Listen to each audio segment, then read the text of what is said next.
स्वामी भक्त हो, आपल्या चॅनलला प्लीज सबस्क्राईब करा. लवकरच तुम्हाला आनंदाचा कॉल येईल आणि व्हिडिओला एक लाईक नक्की करा आणि शेअर करा. श्री स्वामी समर्थ. आजचा विषय आहे आयुष्यात या 5 लोकांना स्वामी कधीही पावत नाहीत. स्वामी प्रिय भक्त हो, देवाला प्रसन्न करण्यासाठी अनेक लोक अनेक उपाय करतात. मात्र लक्षात घ्या, काही लोक तर असे असतात की ज्यांनी किती जरी देवदेव केला, किती जरी उपाय केले, देवासमोर नाक रगडलं तरी देव त्यांना पावत नाही. हे आज आपण पाहणार आहोत. काही लोक इतके भाग्यवान असतात, देवाचं साधं नामस्मरण जरी केलं तरी त्यांना देव प्रसन्न होतो. पण काही लोक इतकी अभागी असतात की त्यांचं कर्म तसं असतं की त्यांना देव प्रसन्न होत नाही. ते अशा प्रकारची चुकीची कामं करतात की ज्यामुळे परमेश्वर त्यांना प्रसन्न होत नाहीत. चला तर आपण पाहूया असे 5 लोक कोणते आहेत या व्हिडिओमध्ये. तोपर्यंत चॅनलला सबस्क्राईब करा आणि व्हिडिओला लाईक नक्की करा. जे लोक दुसऱ्यांचे वाईट विचार करतात, म्हणजे दुसऱ्यांचं वाईट व्हावं, दुसऱ्यांचं अहित व्हावं असं ज्यांना वाटत असतं, जे फक्त स्वतःच्या भल्याचाच विचार करतात, अशा लोकांना देव कधीही प्रसन्न होत नाहीत. त्यांना देव कधीही पावत नाहीत. नेहमी दुसऱ्यांच्या हिताचा विचार करायला हवा. गोरगरिबांच्या, दीनदलितांचा विचार आपण करत असू तर देवसुद्धा आपली प्रत्येक इच्छा पूर्ण करत असतो. मात्र स्वार्थीपणाने फक्त स्वतःचाच भल्याचा विचार जो करत असतो त्याला मात्र देव कधी सुद्धा पावत नाही. तर तुम्हाला समजलंच असेल मित्रांनो. आणि त्यानंतर जे लोक आपल्या आईवडिलांना अपमान करतात, आईवडिलांचा छळ करतात, अशा लोकांना देव सुद्धा कधीच पावत नाही किंवा प्रसन्न होत नाहीत. त्यांना देव कधीच पावत नाहीत, कधीही माफ करत नाहीत. कारण आईवडिलांमध्ये परमेश्वराचा वास असतो.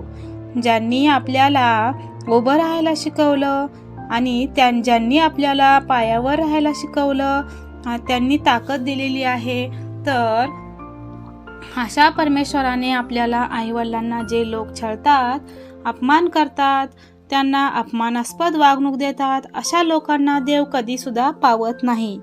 तर नेहमी आईवडिलांशी चांगल्यानेच वागायला हवे. अशा लोकांच्या घरात पैसा संपत्ती लवकर संपुष्टात येते आणि ते लोक दरिद्री नक्कीच बनत असतात. त्यामुळे मित्रांनो, तुम्ही सुद्धा आईवडिलांचा कधी सुद्धा अपमान करू नका. आणि तिसरा जो आहे, तर ज्या घरामध्ये स्त्रियांचा मान राखला जात नाही, आपला धर्म असं सांगतो की ज्या ठिकाणी स्त्रियांची पूजा केली जाते त्याच ठिकाणी ईश्वरांचा वास असतो. माता लक्ष्मी त्या ठिकाणी वास करत असते ज्या ठिकाणी स्त्रियांचा मान राखला जातो. म्हणून अशा घरांमध्ये ज्या ठिकाणी स्त्रियांना योग्य वागणूक दिली जाते, मान दिला जातो किंवा मान दिला जात नाही, अशा ठिकाणी सुद्धा त्यांची नेहमी अपमानास्पद वागणूक होते, छळ होतो. मग ती स्त्री तुमच्या घरातील असू द्या, तुमची बायको असू द्या किंवा तुमची बहीण असू द्या, कोणत्याही रूपात ज्यावेळी तिचा छळ होत असतो त्यावेळी त्या घरामध्ये लक्ष्मी प्रकट होते आणि लक्ष्मी घरातून निघून जात असते. तर अशा प्रकारे स्त्रियांचा छळ नाही व्हायला पाहिजे. घरांमध्ये 4था प्रकार आहे, घरांमध्ये अन्न देवतेचा अपमान सुद्धा व्हायला नको. अन्न देवतेचा अपमान म्हणजे अन्नाचा अपमान. अन्न हे परब्रह्म, परब्रह्म असे आपल्या धर्मांमध्ये सांगितलेले आहे. अन्न हे योग्य प्रमाण शिजवावे आणि जे खाताना ते ताटामध्ये अन्न शिल्लक राहणार नाही अशी याची काळजी घेतली पाहिजे.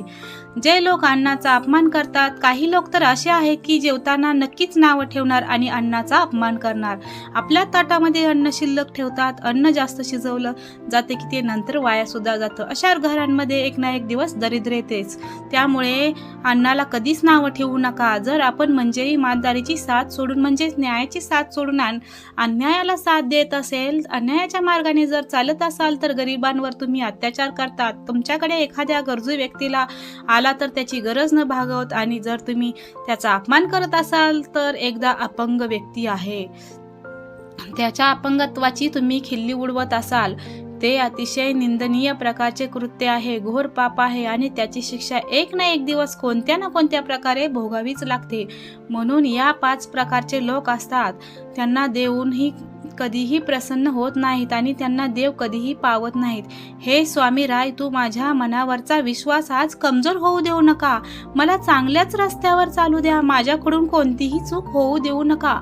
अज्ञान अंधाराची तुम्हीच मला ज्ञानाची रोशनी द्या. मला वाईट गोष्टींपासून वाचवा. कितीही आयुष्य द्या, पण चांगलेच द्या. माझ्या या आयुष्यात तरी कोणाशी वैर होऊ नये व बदल्याची भावना माझ्यामध्ये येऊ नये. तुम्ही सुद्धा हे बोल नक्की बोला, तर तुम्हाला सुद्धा हे उपयोगी येतील आणि लोकांपर्यंत नक्की शेअर करा. नक्कीच आनंदाचा कॉल. माझ्या स्वामी भक्त हो, कमेंटमध्ये स्वामी समर्थ लिहायला सुद्धा विसरू नका. अशक्य हे शक्य करतील स्वामी. लवकरच तुमचा सुद्धा आनंदाचा दिवस नक्की येईल. फक्त तुम्ही स्वामी सेवा सोडू नका. स्वामींच्या चरणी सर्व सेवा अर्पण करा. स्वामी, नक्कीच एक दिवस तुमचा आनंदाचा दिवस येईल.